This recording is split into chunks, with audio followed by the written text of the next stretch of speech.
I feel as though we might have lost Thomas. Oh no, there he's there. I see you. I see you, Thomas. If we can have our speakers and moderator turn on their cameras and everybody else turn them off, that might be easier to get folks up on the screen. Thank you.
Good? Okay. All right. Welcome, everybody. So I know we broke out of the last panel a little bit late for lunch, so I think people will trickle in.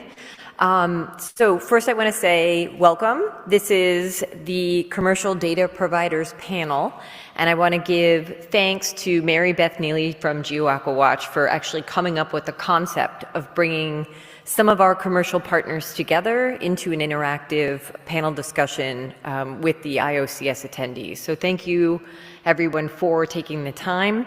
My name is Paula Bontempi. I'm from the University of Rhode Island. I'll be on site to assist in moderation, and then in a moment we'll introduce our partners on the stage and online. Let's see. Am I in control of these, or is it you, Pedro? So we wanted to start out with just briefly going over the goals of this session and the format. So the first goal is to understand the commercial sector challenges related to ocean color and examine the value proposition of organizations like IOCS and IOCCG and their participation. And then the second is to discuss unifying grand challenges for scientist-industry partnerships. These can be innovative and certainly benefit the IOCS community. So we'll do our best to cover all of this material. The format is that we'll start out in a moment and introduce our panelists. It'll be a moderated panel, so Pedro, who is online, will take the lead in the moderation. This will also include time for audience Q&A at the end, so be thinking about some of the ideas as I come to you. And then we'll introduce the grand challenges, ask for some panel feedback, and then there'll be an audience panel discussion at the end. The other thing to note is there is a survey, if you all have your phones handy, through Slido. The QR code is there, and we will be asking questions for attendee feedback during the conversation. So with that, we can introduce our panelists. I think we have the next slide. There we go. Thank you so much. So in the room with us here in Darmstadt is Dr. He from the Second Institute of Oceanography in China. And then also Dr. Carsten Brockmann is with us as well from Brockmann Consult. And then I will turn it over to Pedro, who is online, to introduce himself and the rest of the panelists. Okay, thank you very much, Paula. I'm Pedro Ribeiro. I'm a physical oceanographer working as a technical manager at INDRA, mostly on maritime-related Earth observation-based projects and applications. Maybe just a quick presentation of the panelists. I would also just say a little bit about them. So Dr. He, which is in the room, he is a senior researcher at the Second Institute of Oceanography in China, with over 20 years of research experience in ocean color remote sensing, radiative transfer models, atmospheric correction, and remote sensing applications. He led the development of China's operational processing system for ocean color satellite data. And in recent 3 years, he has conducted remote sensing applications in monitoring coastal water quality and water carbon flux, accumulating extensive experience on these topics.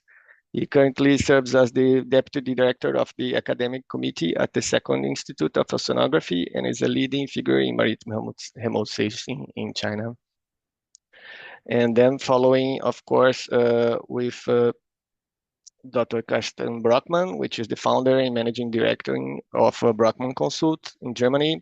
He founded the company in 1999, and the company provides environmental information services, consultancy, and platform services connected to environmental data.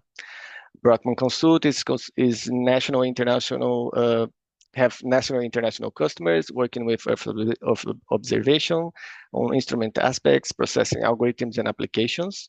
And a special focus of Carsten's work is the development of and applications of EO data for retrieval of water quality in coastal and inland waters, radiative transfer in the optical domain, as well as the software and data processing aspects associated with this.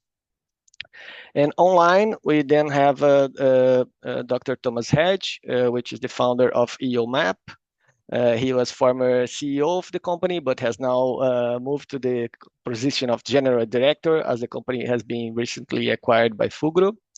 He has over 2 decades of commercial experience and also serves as an environmental consultant and data scientist in the company. He is specializing in using environmental data from space, satellite, airborne, and drone-based sensing and data processing technologies, environmental consulting for coastal and inland waters, in-house and cloud-based software and data services. Then we have Andy Shaw, which is the director and principal consultant at Assimila Limited. Assimila is a company specializing in quantitative Earth observation science, applications, and data simulation techniques. During his 30 years in the Earth observation sector, he has held senior positions in central government and as director of the UK National Centre for Earth Observation. Working with the Cicero AquaWatch programming, Andy shares the AquaWatch Australia UK community of practice, seeking to make water quality monitoring and modeling operational. He works closely with Surrey at Satellite Technology Limited and Stirling University. And Assimila is also a founding partner in NIAD satellite project, a proposal to ESA Scout mission programming. Then we have Dr. Mark Matthews, who is the founding director of CyanoLakes. He studied Earth, Ocean, and Atmosphere Science at the University of Cape Town and specialized in satellite remote sensing, water quality, hydrometry, and the biooptics of cyanobacteria. He has collaborated with and provided service for prominent organizations in Europe, Australia, and Africa, such as the National Department of Water and Sanitation in South Africa, the CICER in South Africa, Rand Water, the City of Cape Town, Ecomati in Usutu Catchment Management Agency, Water North South Wales, and Hydro Tasmania, Hunter Wales, Australia, among others. And I think that's all. We have all the panelists. So thank you all for participating. And of course, thanks for the audience to be here and participate in this discussion.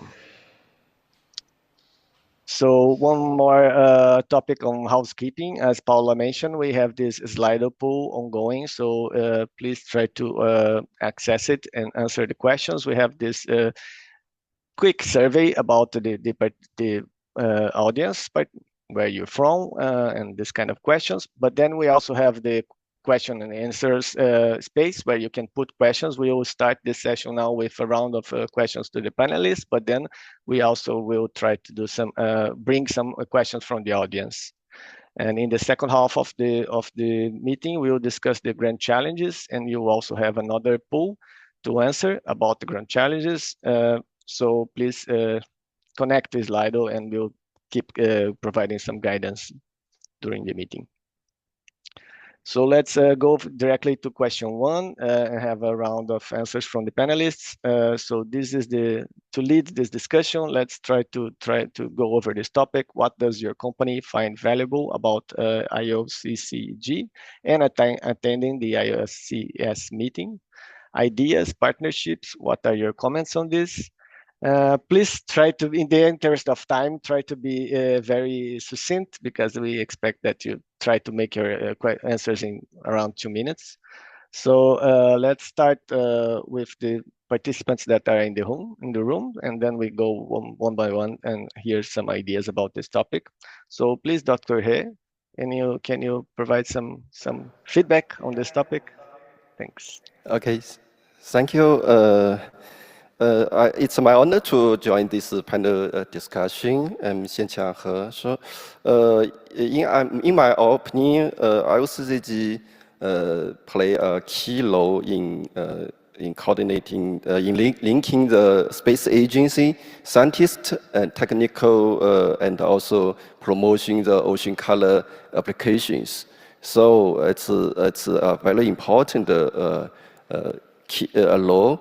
And also, I think that IOCS also provide us to assess the cutting-edge technicals, and also the important view of the ocean color observation data from different agency, space agency. So by attending this IOCS meeting, we have unlearned the most current cutting-edge technical which you will face to our application, like water quality, blue carbon, and so on. So I think this is an important chance for to connect our scientists, technical, and also the company for the commercial users. Okay, that's my just a brief thinking. Perfect, thanks. Maybe we should proceed to Dr. Carsten. What's your impressions about these connections with IOCS? Yes, thank you, and I must say I share all of what you said. You emptied half of my points. Thank you. So about IOCS, I can say the big value I see with IOCS is really the international global community, which is getting together there, under some leadership of the agencies. But at the end, it's really a scientific community with first-class scientists. This really makes the value, and I was connected to IOCS even before I founded Brockmann Consult. So working there as a scientist, I basically grew up with this from the early days, and I find the very high quality of the science which is coming together there so valuable, as it is in particular expressed in the report series. I found it in the beginning when I started and using it, following it, using it when new people come, introducing ocean color to them. Some of the old reports are still valid. The new ones giving some foresight, some visions where it's going. So that's really a big, very valuable source. The IOCS as a meeting, I just can mirror what you were saying. It's connecting with the community, in particular having all the space agency people together with the scientists here, and having this exchange. That's very useful. It's a unique opportunity, and very grateful that this is organized. I also like, I think it was said before, but the layout, the structure of the meeting is also very good, to not have a series of talks and after 2 days you're saturated, but having the posters fair for everyone. And this is, I mean, there's no difference if you're from industry or if you are from academia or administration. So is this my time? Yeah, so, but I'm good because, so how to partner with industry? I must say, I couldn't find an answer because I did not feel excluded. I don't know why. I mean, I'm partner. So sorry, I don't have a creative answer to that part. Indeed, you're part of the core of the community, I think. So let's transition to the online panelists. So please, Dr. Shaw, can you provide some of your impressions? Hi there. Thank you, Pedro. Hope you can hear me okay. Yes. So yes, I'm sorry not to be there, but thank you for inviting me to speak here. My interest comes from well, many years in Earth observation, mainly as a land surface scientist. But I've always appreciated the work in the ocean color communities, particularly when I was at the National Centre for Earth Observation. So I don't know if Schuber and the PML team are in the room there. They probably are. And I've always been very, very impressed, like the two previous speakers have just said, about the quality of the science, what we could do from Earth observation to understand processes in the ocean sector. I worked at DEFRA for a few years as well, where I saw it from a policy perspective, where open ocean, coastal zone, lakes, rivers, water is split out into all these domains. And I think there's a lot that some communities can learn from IOCCG as to how we approach the use of data and the techniques we use and adherence to quality standards and that kind of thing. But that's where my interest now comes in, from water. More generally, two things. One, I started visiting Australia a couple of years ago, where we've been working with CSIRO, and I became familiar with the AquaWatch program. And as you'll know, AquaWatch in Australia is attempting to bring a lot of this together with an integrated observing, both satellite, in situ, and modelling system to provide better water quality forecasts, where I think the emphasis is very much more on water quality. So there's obvious learnings to be made from those who are working on that kind of product from the ICCG community. So we took the idea back to the UK, and I was amazed to find how much interest there is in applying what we've done, what you guys have done in Aquatch across all the water-related domains. I now chair a group in the UK where we bring together interest from the science community, from the public sector, particularly like CFAS, our Marine Science Laboratory, and groups like the Scottish Environmental Protection Agency, who are looking at this from how they serve citizens and how they adhere to reporting on things like the European Water Framework Directive. And more are becoming familiar with the commercial industries that are exposed to issues of water quality caused by agricultural diffuse pollution or climate change and all these kind of things. So for me, the challenge now is how we connect this up successfully. The CFAS folk introduced me to the concept of catchment to coast, and to see how we can't treat these areas in isolation. What happens in the seas, what happens on the coasts, what happens on the land is interconnected. And I think that's where ideas or partnerships can come about. How do we work better between those who are expert in, say, river or lake water quality? How does that move through into the estuarine and coastal environment, where the likes of PML have pioneered use of Sentinel-2 and 3 type data, and of course out into the open ocean. And I think there's a lot of need now to pull together, be more coordinated in our approach to the whole system, the water system, how that affects habitats and ecosystems, and how we can provide more valuable services to government and industry together. So I'm a bit of a newcomer, but as you can see, I'm quite excited to be involved with everyone working on how we can do better to understand the processes that affect water quality. And through the Aquatch program, making a lot. There's more to say, but I'll stop talking now because thanks very much, Dr. Shaw. Let's hear from Thomas also about these perspectives and very pragmatic perspective of this connection with IOCS. Yeah, thank you. So I was happy that I could join past days on place, so now today online, to learn about the status of science. I was longer time not so much in the science conferences, but it was very interesting for me to see all the work that is happening, for example, in the fields of using the data to understand environmental process was very interesting to me.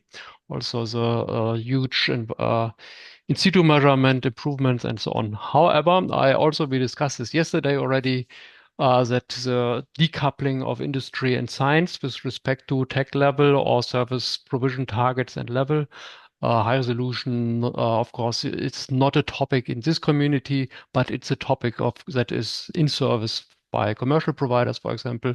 It implements, of course, already then harmonized data, otherwise clients would not accept this. So there is some decoupling, but I think we started to understand also this, to bring this together, this joint understanding. I like the role very much of IOCG, so in the sense of sharing recommendations into space agencies or science communities with respect to water quality, as we just discuss here, because we have the same targets. We all want to grow understanding, want to grow trust in these kind of data, and with this more uptake of EO data, not as a target itself, because we want to serve into a better world, so to say. That means better economics, better ecological understanding, and so on. I think these are joint targets. That means partnerships makes a lot of sense. And also we started discussing this yesterday on the panel for these, for example, joint state-of-the-art studies that we can do actually very good together, because industry is not positioned, for example, to make these huge efforts in kind of in situ measurements and bringing also all kind of data then together with also the public available data that allow actually such studies of environmental understanding, drivers, forecasting, and so on. It's a big field. The other field that we identified was joint work on standards and best practices, not decoupled, but coupled to bind our knowledge that we have. And from this derives then also recommendations then towards space agencies and the governmental entities. Excellent. That's great insights. Maybe just to close, let's hear a little bit of the perspective all the way from Australia, from Dr. Matthews, please. Yeah, thanks. And firstly, apologies for not being there in person. The situations conspired against me, so I had to cancel my travel last minute. I think it's absolutely crystal clear that the IOCCG is an extremely important organization that brings together the agencies and the scientists. It's that bridge that is absolutely critical for us to inform the future of space missions, and we need to leverage that opportunity as scientists as well as industry. As industry, we work very closely with those people who are actually using the data on a day-to-day basis. In other words, we're very close to the coalface in terms of impact, and I think that this is an opportunity for us to have conversations with the agency and help to direct the path of future missions.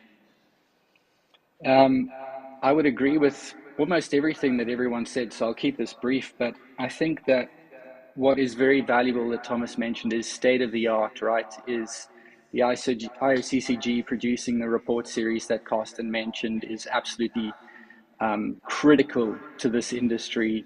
A lot of people don't understand that to do what we do requires data of extremely high quality, calibration, all of those things have to be solved. And I think there's a lot of industries that do not understand that, and there's a lot of end users that don't understand that.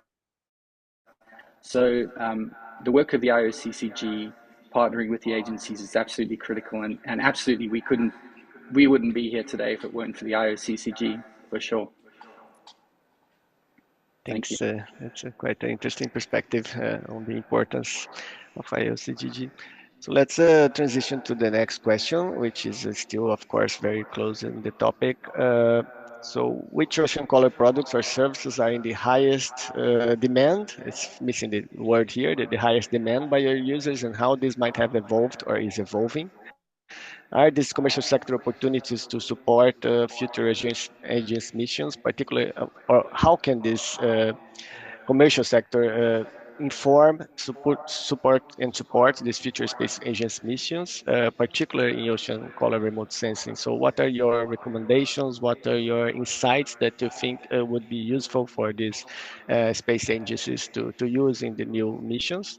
Related, of course, with this demand of applications related to ocean color derived from ocean color. So again, let's follow the same order and start with Dr. He, please. Okay. In my experience, in China, we are focused on the water quality, and so the highest ocean color product is not the basic product like chlorophyll, TSM, or CDOM, but the nutrient, nitrate, phosphate concentration. So that is a big question, because we know this nutrient parameter has no optical active.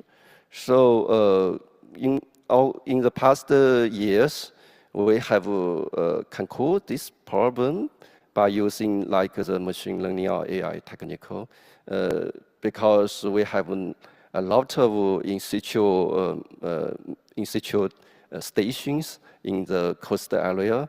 For example, in the Zhejiang province, in one of the east part of China, there are about 300 automatic water quality monitoring stations.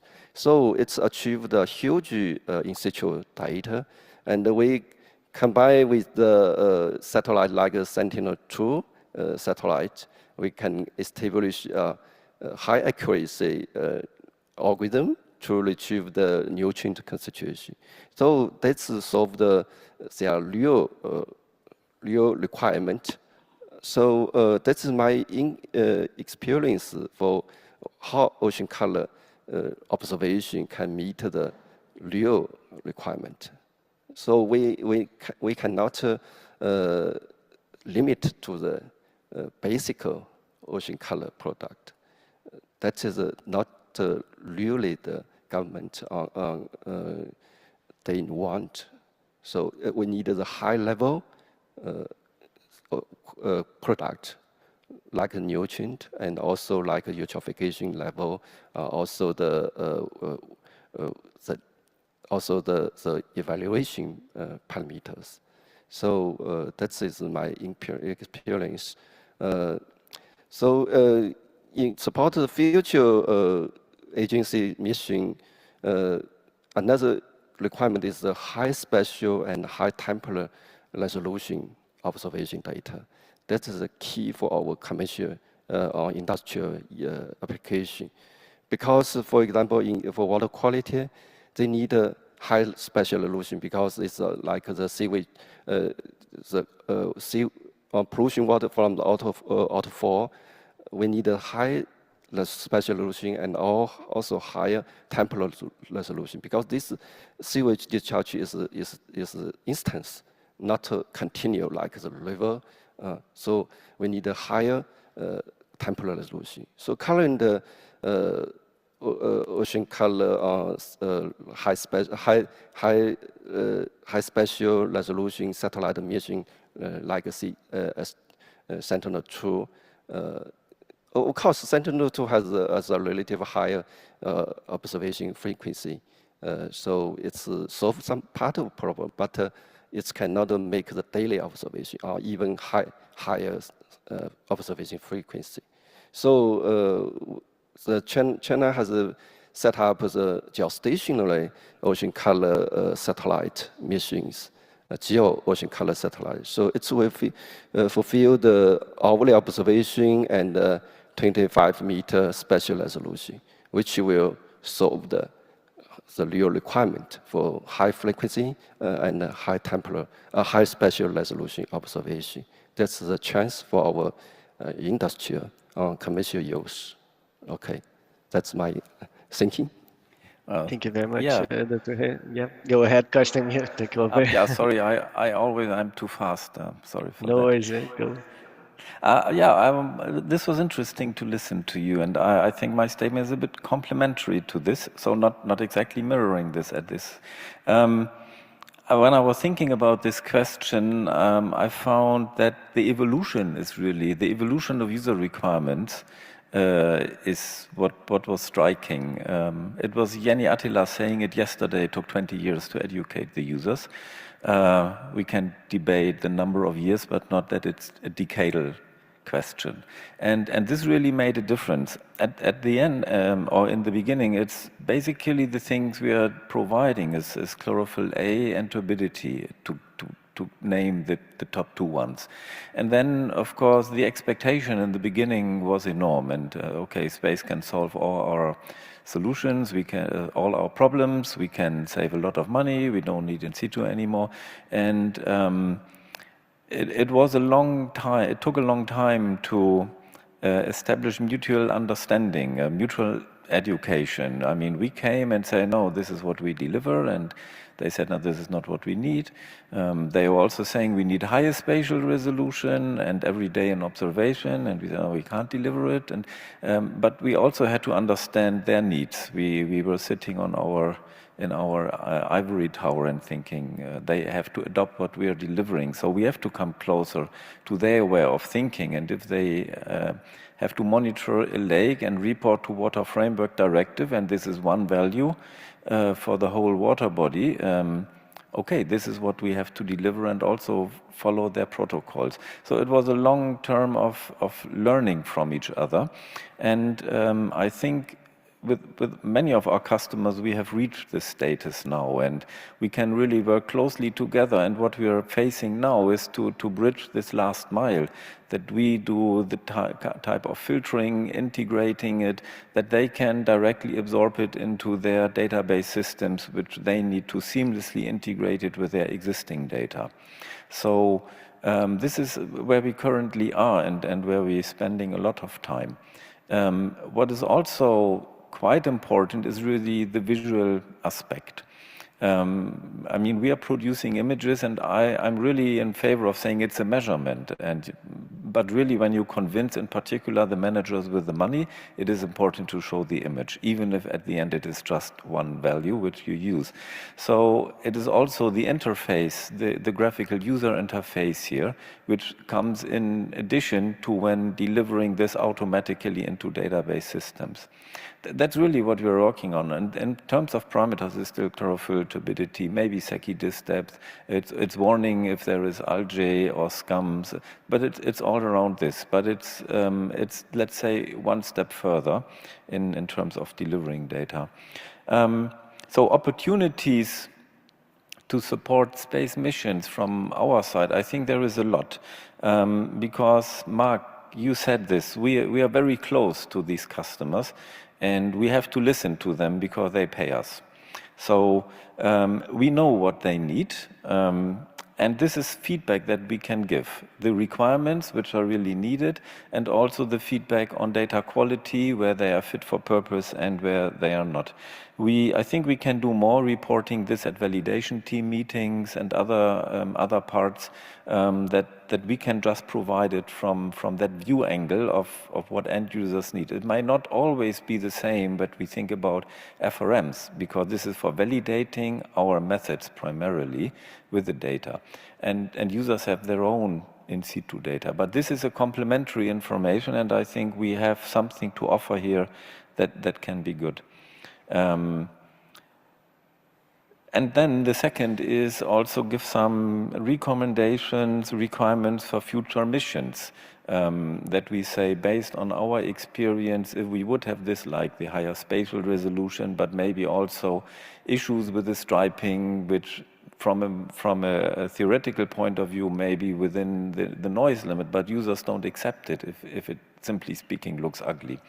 So there is a view angle that we can bring to the community in the benefit of making the systems better. I think I should stop here. Excellent. Thanks, Dr. Brockmann, for this perspective on the evolution from tech push to market pull. I think this is important, and I think also the contributions to the recommendations going beyond more special temporal resolution, which is something that we all want, but of course we need to be more precise in going a little bit outside of that box. So let's go here from Andy, please. Okay, so, well, yes, what can I add? Okay, so user, who do you mean? Is it a scientist understanding process? Is it a policy user reporting on the Water Framework Directive? Is it a guy running an aquaculture business who just needs a warning? So the answer is obviously very different depending where you're coming from. Science-wise, what I've learned in Aquawatch and in response to the CEOS report from 2018 that Arnold Decker and others wrote, there's a big requirement for water quality focused missions dedicated to water quality. Water quality scientists don't want to be secondary users of land imaging missions, although Sentinel-2 and imaging missions like those have been well used now. There's more to be done in improving signal to noise ratio, and that's why with Australia and in ESA in the Scout mission proposal that we have called NIAD, working with Surrey Satellites, Stirling University, Plymouth Marine Lab and the like, we're trying to develop an answer to those kind of questions. And that has to adhere to things like ESA's new Earth observation science strategy, where actually the science question is around process understanding in coastal dynamics or the evolution of ecosystems. So it goes beyond. So I think that we can unpack that more if needed. Monitoring for policy, I just came back from the Copernicus thematic workshop on water in Brussels this week, and water is becoming a high priority within the EU and also in my own country, the UK. And they're expressing a need to bring all this together. I think what Carsten just said, the products required for monitoring under Water Framework Directive, we can't provide everything because these directives tend to ask for too many things. But if you could provide ongoing high quality chlorophyll A, CDOM, turbidity, those kind of data sets, they will get used, and the policymakers are learning how to adapt what they can expect from Earth observation to build that into their frameworks, along with whatever in situ you can get. And I would not want to underplay the importance of in situ data in all this in combination. So lots more we can do on policy. And then you come at it from a commercial angle. The industries that are facing issues with water availability and quality around the world. aquaculture, bathing water, the human health, those kind of things. They've just got another dimension altogether. And I think I've heard the first speaker say about the need to increase spatial and temporal resolution. I think I'd support that, although I would say we can offset that if we have better models and assimilate what we can get our hands on into a modeling context, not just be so product driven the whole time. And I think if you do that correctly, you can start bringing in some of the new commercial suppliers. I was interested that one of our scientists in the UK, Exeter University, was quite excited about the potential for use of planet data. And I was kind of knocked sideways a bit because I thought, that the signal to noise ratio, the quality of the spectral data would not be acceptable to this august community. But he was in no, because of the temporal frequency of coverage, there's more we can understand in certainly in coastal zones with dynamic processes and what have you. It's not going to give us everything, but in the right modeling context, we can learn a lot and use that kind of data. So I think we should look towards the era of combining that kind of data with maybe the high quality backbone missions like Sentinel-2, Sentinel-3, Ulchi, and other dedicated satellites. And a last comment on that would be from a UK perspective, although we've just had the announcement that our Truths mission will not be going forward. ESA is looking at the idea of an in-orbit standards laboratory. And I know there's a few groups looking at this from the point of view of this will be very helpful to the improvement of all our products if we can understand better and quantify our uncertainties in our data. And that will feed through into all kinds of areas of where we use operators that are operating in particularly in turbid waters, where we need to get better data on the dynamics of turbidity and water clarity. So, and I think there's a lot there that industry and space agencies can come together to collaborate on. Okay, thanks, Andy. That's a good segue, I think, for Thomas to speak. I know that EOMAP is using also commercial providers, data from commercial providers. So maybe this is something that also you can provide some perspective. William. Yeah, sure. But at the moment, I focus on these two questions. That is, of course, we need a big mix of commercial providers' data and public satellites. So with respect to the product services which are most relevant, as there is not one or a set which is relevant because there's a large variety of demands and the real users. That means this is not so easy to answer. What is much easier to answer is what is evolving, and this is providing answers to customers. So just few examples. Customers are not paying just because they want to own data or access data. They have questions.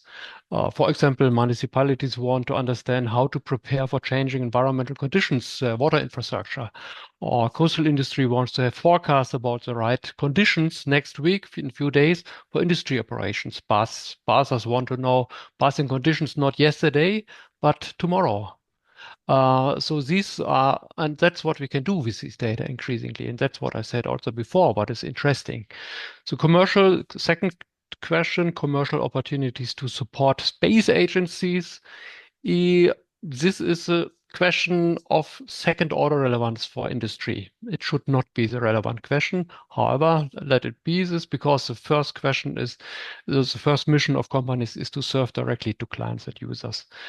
But what is the role of the space agencies and funding agencies to promote user uptake and market development in relevant fields where we don't have markets not yet running, like blue carbon, climate change studies, and so on? To provide satellite data where other such data are not provided by commercial companies, and the same comes with the services. And again, promoting tech developments in strategic fields which are not yet provided by commercial companies. Again, otherwise, and that's what we see also, there's distortion mechanisms that are, because part of the community is trained by data come free of charge. And this is the wrong message. Data are never free, even if these are techs provided by agencies. Or doubling industry technologies with potentially lower tech is also not the role. But as said, coming back to where we can come together is really, we can together start answer questions, what is changing in environment. Yeah, I try to be short. Thanks, Thomas. So let's close with Mark, please. Some remarks from you. Thanks, Pedro. So I think the question is an interesting one because it's really focusing on ocean color product or service and how future commercial opportunities can support future ocean color remote sensing missions. So I would just like to say that what we've done in the inland space, and it probably should be now officially changed to watercolor radiometry, not ocean color radiometry. There's a little push there. So really, we're talking about how ocean color has actually supported a whole industry that's not in the ocean, right?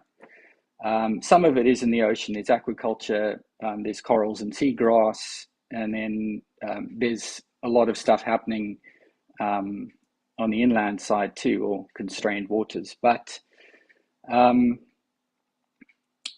I would argue that it's not evolving.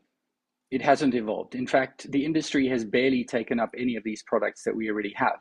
For example, just a straightforward high quality chlorophyll A product is still extremely valuable.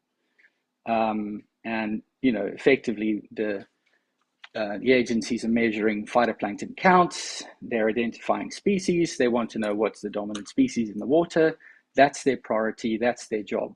How do we support them doing their job? So what that means is we need to make sure that in the future, we keep to the level that we have attained already in ocean color, that we don't digress, but we actually keep moving forward in terms of the quality of the instruments, in terms of everything that they're offering. NASA,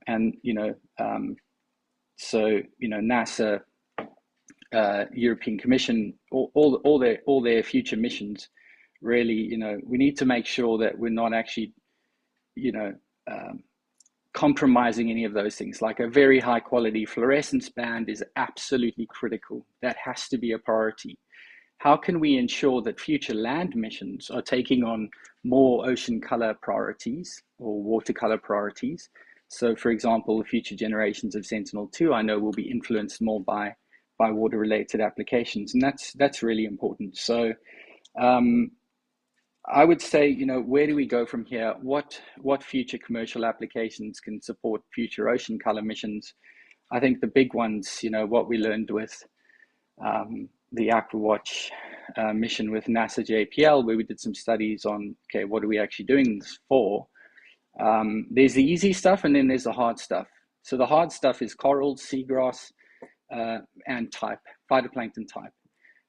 That's where, we're pushing towards the boundaries of ocean color, and those types of applications can be really useful going forward. So I would say there are some commercial opportunities in those spaces. Most of it will be government purchasing rather than private purchasing, but nevertheless, I think there are some great opportunities provided that the technology keeps evolving. Yeah, thanks. Okay, thanks very much for all the panelists for this great perspective. Surely is the key message is that we need to streamline this communication about user requirements and make sure that they reach whoever is planning those missions and make sure that we can answer these challenges together. So I will go straight to this last part of this session. We are running quite late, I must say. So let's try to address the grand challenge topic. Basically, we know that IOCS is running these grand challenges cycles every 2 or 3 years. We have this cycle of grand challenge that we, of course, will connect back in after this cycle and try to understand how much has evolved. So what we want to propose is something that connects IOCS with the industry again, and so this is what you see in the screens here is some of the topics. I will read them very quickly and then pass to you for some reactions. We only have another 10 minutes, so let's try to close with some of your insights regarding what should be these grand challenges? Which of these topics you consider more important? Should we combine them? What are the topics that you consider more important to be tackled by this partnership between IOCS in the industry in this next couple of years? So again, about the opportunities that we were talking just now. So what are the key opportunities from commercial Earth observation provider, Earth intelligence providers? So this is not only the commercial satellites, but of course the downstream applications in the field of ocean or water color remote sensing. What are the current constraints and limitations? So it's pretty much connected to the questions we were just talking about. In terms of innovation, how these industry partners can push and foster this innovation to address local challenges that have also global relevance. In terms of investment, or what you think about the topic of conservation and restoration, is there a market there? Do you think there is a perspective of good commercial products on this topic of conservation and restoration of environments and ecosystems? And finally, how this partnership between scientists and industry can drive net zero emissions for a positive return in blue economic sectors, again, connected to the blue carbon topic and others. So I will go straight to Dr. Heege to get some of your insights in these topics, or what you consider more important, what you think should be the priority of this partnership. So please, Dr. Heege. Oh. Heege, okay, yes, Heege is always difficult. I'm sorry, Heege. I thought I'm always starting with the order of the people in the room. Sorry, Thomas, for that. Heege in sorry. I'm sorry for that misspelling. Please, Dr. He. Okay. I've just a quick because time is limited. So I think first we need the trust. First we need to building the trust.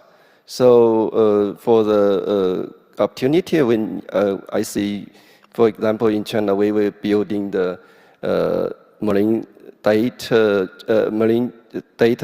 trust data space, which means in this this space will promote the data circulation and also data utilizations. So that's the key for our commercial company to which department dependent on the company, because our scientists cannot build in such a data space. So that is one thing. Another thing I would say we need to attract the financial input. For example, we have make a new insurance, marine insurance. This is a big market. For example, in China, we have the marine aquaculture farm, lots of marine aquaculture farm.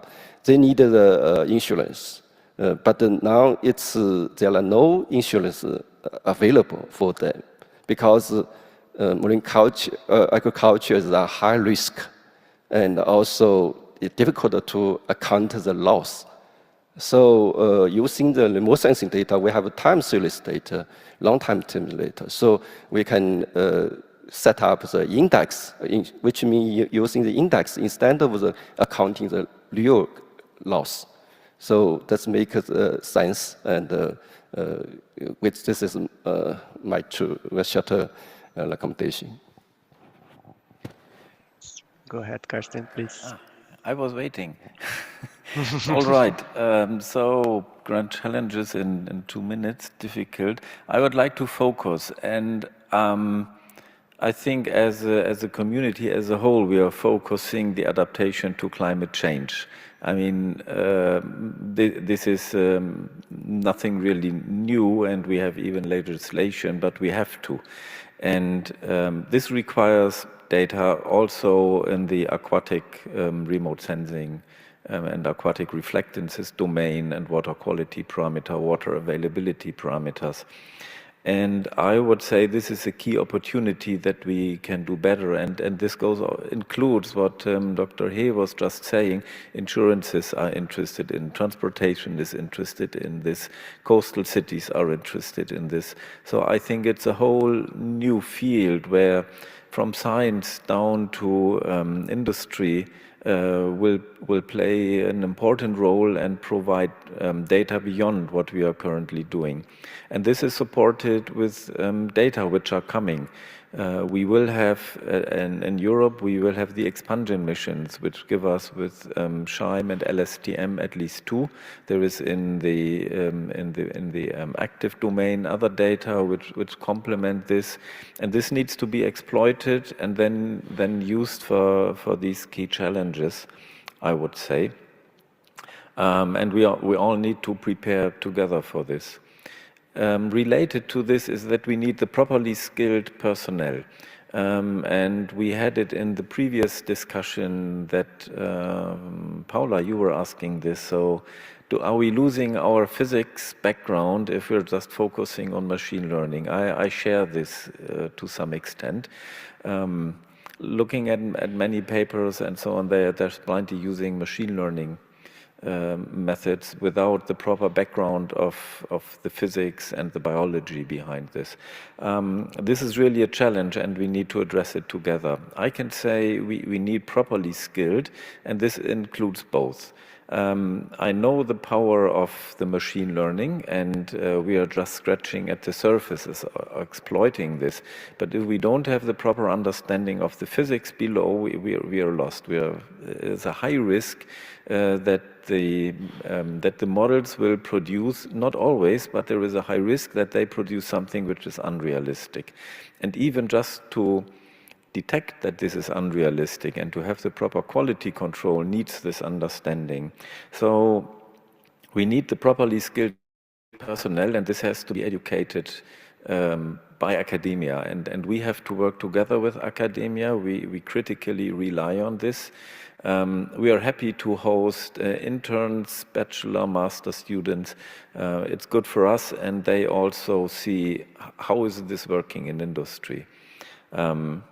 Yeah, I think I should stop here for the sake of time. Thanks, Dr. Carsten, also for this perspective on capacity building. And so let's transition to Andy. I think all the panelists agreed on this topic of capacity building, so very important. So please, Andy, your perspective. Well, okay, to try to be brief. So first of all, I just absolutely support what Carsten just said about AI. We need physics-informed or enabled AI. I think that's how ESA would put it. And in my discussions with AI experts, they would always say the same. Two things I would say. What do we need to move forward? One, again, referring to the CEOS report about what does the water quality community need from remote sensing missions, and it's a lot to pack in, but I took away messages around you need dedicated water quality missions. I know that's what Aquasat 1 was aiming to look at. I didn't realize Mark was involved with that, so I'd like to talk more about that. But that's what we're doing now with NIAD, and trying to increase things like signal to noise ratio, get the right spectral bands. You need sensors designed with water quality applications in mind, and then talk to the system engineers who will use things like forward motion compensation on smaller satellite missions to get you the signal to noise ratio. So there's a big discussion going about that. We can build things on smaller platforms that will be more affordable, but the trade-off will be things like we can't necessarily cover every lake or every coastline. It might have to be a choice on targets and that kind of thing. But that kind of thing is where you can engage. We can all engage with the upstream industry to provide things that will get us better quality data. And then the other thing I just would reiterate is the modelling context. What I like about AquaWatch and then what they've done in Australia is pitching it as this idea of a weather forecast for water quality, and you're not relying on a model or an observation. You're trying to bring together the best, and as a data assimilation company, we would of course welcome that. So I've taken the idea to the UK, and what most people in the sort of have been telling me, the hydrodynamic models are not really up to it yet. So we need to do a lot more work on developing the kind of hydrodynamic models that maybe have been built more for quantity of water, not so much about quality, and then learn how to assimilate whatever data we can get our hands on to help improve understanding of things like nutrient loading. And that might mean that we don't just look at water quality measures of CDOM or chlorophyll A. You need to look at land use change. Where is the agriculture? What type of agriculture? How is that changing? And groups such as the Chartered Institute of Water and Environmental Engineering in the UK, a learned body, not a remote sensing body, but they've called for just simple things like up-to-date maps of bare soil, bare fields, because if you know that it's bare, but you know what was previously used, how the farmers are using that field, and then you get a heavy, intense rainfall, you know that you're going to have a higher risk of the kind of nutrients that are going to give rise to poor health outcomes or poor impacts on marine ecosystems downstream. So I think there's a lot more we can do to have a conversation with the hydrodynamic modeling community. Companies like Aquascope, a spin out from Oxford, are getting into this. And they're also now collaborating with the likes of Oxford Bio Material Observations. So the guys who provide more in situ sensing of other bacterial and other water constituents that we can't see from space. But when you add it together within an assimilated, holistic modeling system, we can start moving towards the kind of forecasts and better analytical products that I think people want.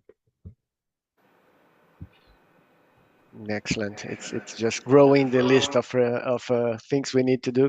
So let's go to Thomas and get some of your impressions on these topics. Okay, thank you. Question 2, industry partners to foster innovation. Industry partners can, of course, contribute with their capabilities, service capabilities to provide data for local and global studies. I think that's clear and was discussed yesterday. Good idea to have such joint studies. Innovation at commercial companies is automatically driven. We don't need to worry about this. It's automatically driven by competition to provide fit for purpose quality services. Otherwise, they only survive with funds. Also, I saw this in the adjacency discussion. There were very good also adjacency technology contributions from companies, I would say, because that's part of high tech, I would say. Question 3, there's clearly a market to, no, that was a question.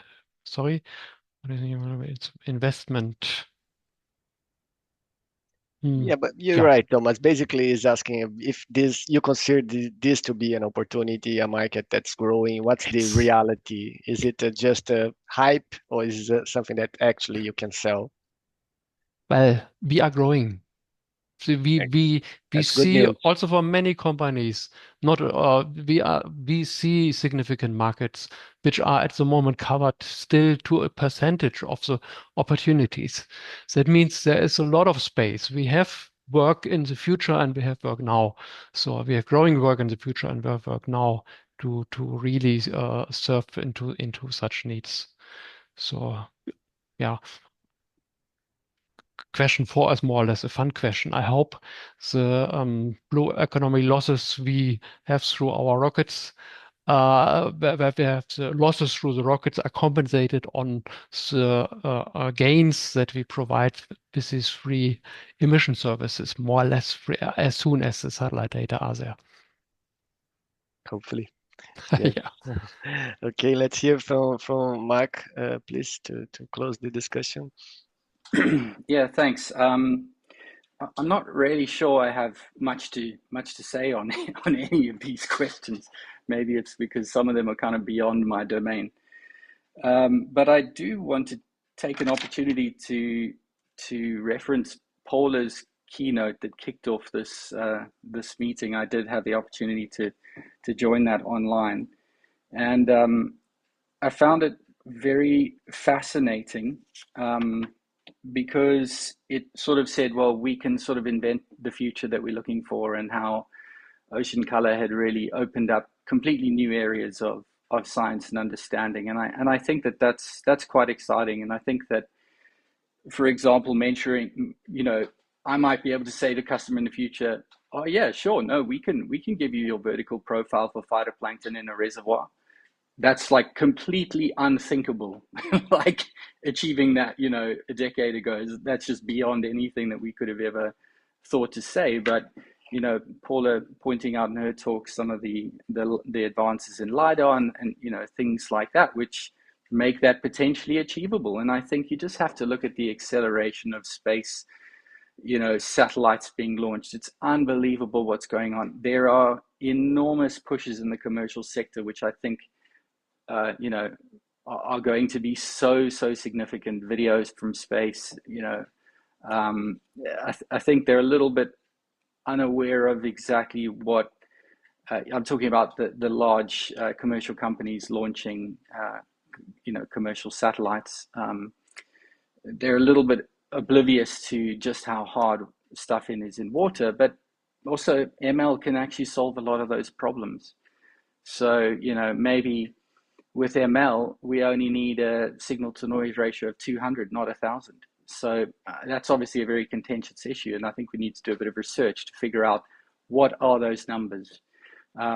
Interesting that JPL mission with Aquawatch here, that's actually some of the sticking points that we got stuck on was, how do we actually quantify our requirements when now we're throwing machine learning with an instrument with 80 spectral bands?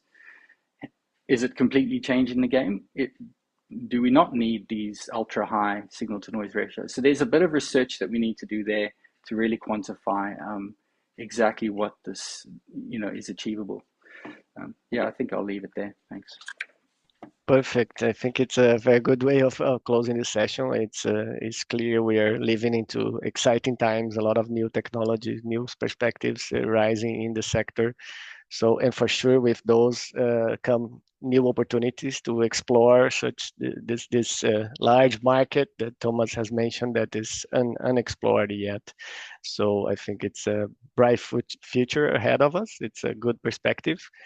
And with that, I think we need to close. We are a bit over the time already. I just want to show you that this Slido pool will be kept open for a couple more minutes. So if anyone in the audience, in the room, but also online, if you can also connect to this pool and put some of your contributions there. Apart from that, of course, I want to thank you all, the panelists mainly, but of course, all the audience that is in the room. And of course, Paula, you, my co-moderator in the session. And it was a pleasure to be here. And I think we got some good discussions. And I think it's just the time to thank everybody for a good work. And I think you all have a good week in Germany also. Yeah, thank you. And thank you, Pedro, for a wonderful job moderating. Thank you, panelists, and I hope everybody enjoyed the session. There's still some great questions online through Slido. So thank you.